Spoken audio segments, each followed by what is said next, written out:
Assalamualaikum warahmatullahi wabarakatuh. Izin memperkenalkan diri, nama saya Taskia Farah Soleha dengan NPM 241752003 dari Program Studi Sistem Informasi. Di sini saya akan menjelaskan materi tentang stack. Yang pertama itu ada call stack. Jadi call stack itu adalah struktur data yang bertipe stack yang digunakan untuk mencatat urutan pemanggilan fungsi saat program itu sedang berjalan. Jadi setiap kali sebuah fungsi itu dipanggil, informasi fungsi itu akan disimpan ke dalam stack. Jadi ketika fungsi itu selesai untuk dieksekusi, stack itu akan mengambil data teratas dan kembali ke fungsi sebelumnya. Nah, call stack ini itu sangat penting untuk mengatur alur eksekusi program, terutama saat menggunakan fungsi bersarang atau rekursi. Selanjutnya itu ada ekspresi infix.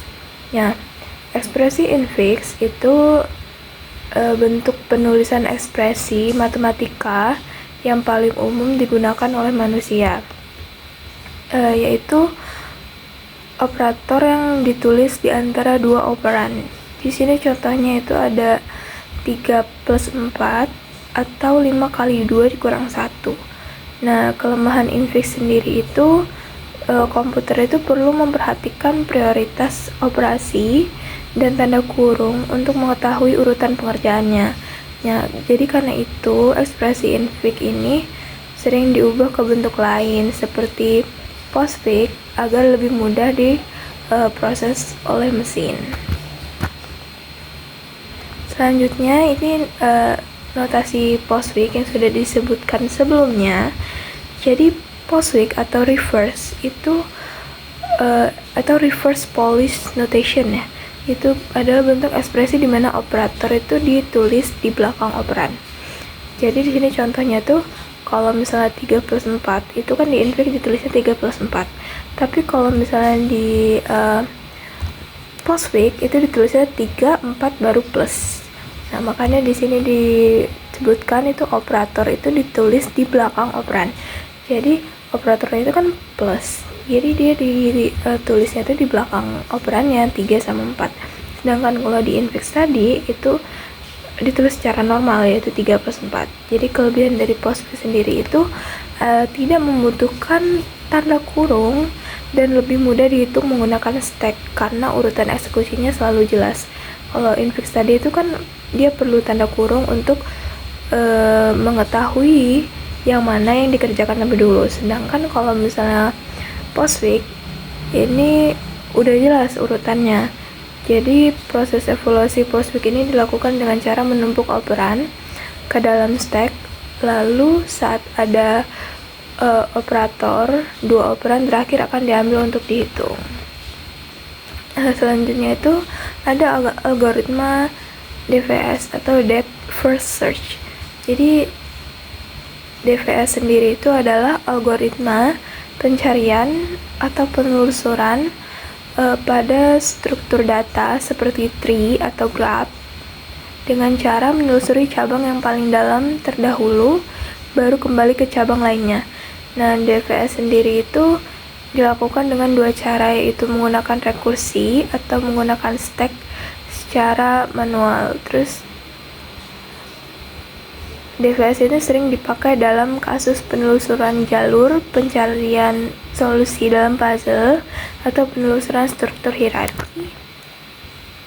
Kemudian ada backtracking. Backtracking itu teknik pemecahan masalah dengan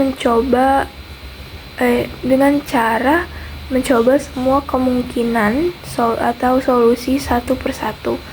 Terus jika suatu langkah itu tidak menghasilkan solusi, maka program akan mundur untuk mencoba jalur lainnya.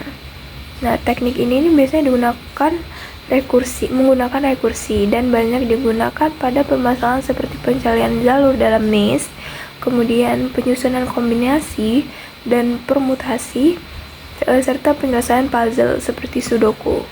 Nah, jadi backtracking ini melakukan eksplorasi mendalam seperti DVS, tapi dengan kemampuan untuk mundur dan mencoba alternatif lain.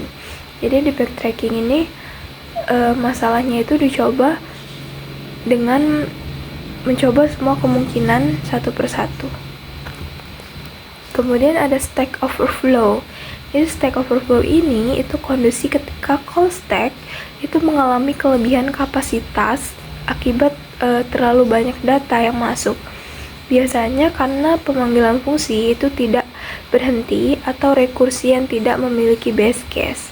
Nah, jika Stack Overflow ini terjadi, maka program itu akan error karena stack tidak menampung data lagi. Nah, contoh yang sering terjadi Stack Overflow ini itu karena rekursinya itu nggak terbatas. Jadi fungsi itu terus memanggil dirinya sendiri tanpa henti. Jadinya call stack jangan itu dipanggil di fungsinya. Jadi call stacknya itu mengalami kelebihan kapasitas. Jadinya akan terjadi Stack Overflow ini. Nah, sekian penjelasan stack dari saya. Terima kasih. Wassalamualaikum warahmatullahi wabarakatuh.